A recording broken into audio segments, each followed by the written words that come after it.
está desativado, sem competições.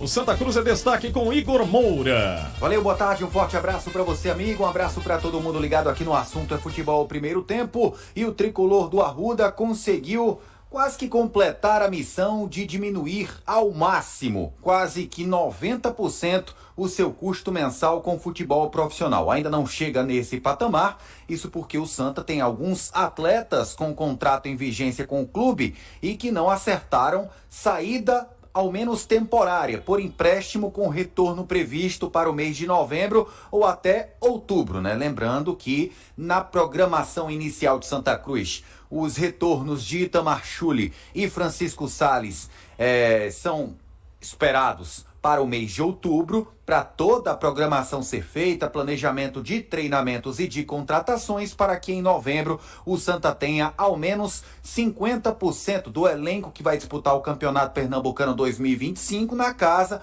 treinando na pré-temporada, que terá início de acordo com essa programação pré-estabelecida na metade do mês de novembro. Mas vários atletas já deixaram o elenco profissional, vários atletas rescindiram o contrato com o Santa Cruz e alguns deles ou apalavraram um retorno ou já assinaram um documento garantindo o retorno para a pré-temporada em novembro. Caso do Lucas Siqueira, que já inclusive estreou com a camisa do Botafogo da Paraíba, vai jogar a Série C com o Belo Paraibano, mas ao fim da terceira divisão nacional volta para o Santa Cruz, até porque renovou seu vínculo e foi emprestado ao Belo Paraibano.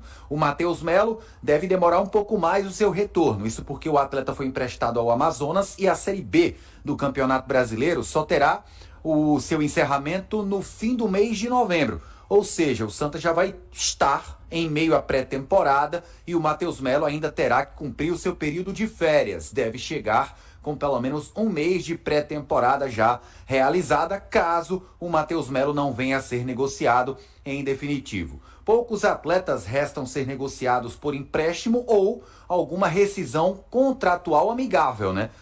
Os mais experientes nesse caso, o Pedro Bortoluso, o Gilvan, além do Henrique Lordelo. Os garotos que tiveram contrato renovado há pouco tempo atrás, esses estão aguardando situações em divisões de acesso de estaduais pelo país ou de quarta divisão nacional. Zagueiro Juan, volante Carlos Henrique e o meia Felipe Cardoso. Lembrando que o volante Lucas Bessa passou por cirurgia, é outra peça garantida para o início da pré-temporada em novembro. Agora a gente escuta o diretor de futebol do Santa, Diego Hidalgo, faz parte do comitê gestor do Tricolor, falando a respeito de calendário. O Santa, por mérito próprio, quarto colocado do Pernambucano, garantiu presença na Série D do ano que vem, 2025. Mas a Série D vem sendo um problema para os clubes mais tradicionais pelo curto espaço de tempo da primeira fase. Apenas 14 jogos, 7 de ida, 7 de volta, 3 meses de duração, fora, claro, o mata-mata da quarta divisão nacional. E o Diego Hidalgo fala, se na opinião dele, a CBF vai olhar com um pouco mais de carinho a partir da próxima temporada o calendário nacional, principalmente dos clubes que vão disputar a Série D. Podem ter, claro, um calendário um pouco mais prolongado. Fala também da ausência do Santa na Série D desse ano. Igor, é uma discussão, às vezes, complexa. Eu vou dar uma opinião muito mais pessoal do que enquanto dirigente, que seja. Eu acho que todo direito ele é válido e quem entende que tem um direito tem que ir atrás do seu direito, né? Então, eu acho assim, havia uma leitura sobre isso. O Santa Cruz fez por entender que era necessário abrir essa discussão. Sobre a questão de validar ou não, essa questão das federações, de ter um time jogando na segunda divisão ou não.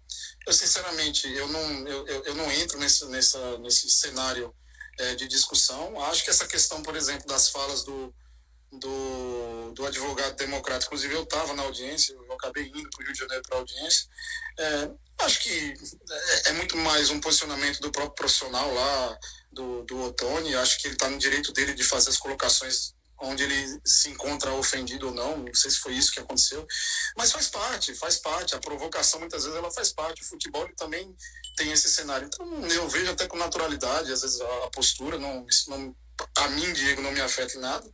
Quanto à questão da disputa, da competitividade, eu acho que não é só sobre a Série D. O Santa Cruz ele tem uma representatividade nacional, né? E assim, é conhecido, inclusive, pela força da sua torcida, pela movimentação da massa, pelo que ele traz para a competição, inclusive em termos de rendimento, de mídia. Então, qualquer competição hoje que o Santa Cruz possa vir a disputar e ele não disputa, eu entendo que a nível de competição e de visibilidade é um prejuízo para a própria competição. Hoje, pelo Santa Cruz ser o que é, né? Pelo tamanho da camisa, pelo tamanho da torcida, pelo tamanho da estrutura como o clube que o Santa Cruz é, ele não está numa competição em que ele deveria ou poderia estar disputando, é um prejuízo óbvio, desportivo para o Santa Cruz, mas também em termos de visibilidade, em termos de credibilidade até para a própria competição. A gente lamenta que desportivamente o Santa Cruz infelizmente não vai disputar essa competição este ano, mas a gente está fazendo nosso trabalho pautado também com os pés no chão, entendendo que a nossa realidade hoje é reconstruir, e essa reconstrução passou pelo resultado desse Pernambucano desse ano, que a gente conseguiu garantir esse calendário para o ano que vem, e obviamente a gente vai trabalhar os nossos projetos, as nossas metas, dentro das nossas possibilidades, dentro do que é real, do que é possível, dentro dos nossos orçamentos, para a gente conseguir ir passo a passo, paulativamente alcançando voos maiores, buscando uma volta para a Série C, posteriormente uma volta para a Série B e devolver o Santa Cruz para a Série A, que é um local onde ele nunca deveria ter saído. Tá aí, portanto, palavras do Diego Hidalgo, diretor de futebol do Tricolor do Arruda, aqui conosco no Assunto é Futebol, primeiro tempo. Valeu, Igor Moura, e daqui a pouquinho tem outras do futebol pernambucano.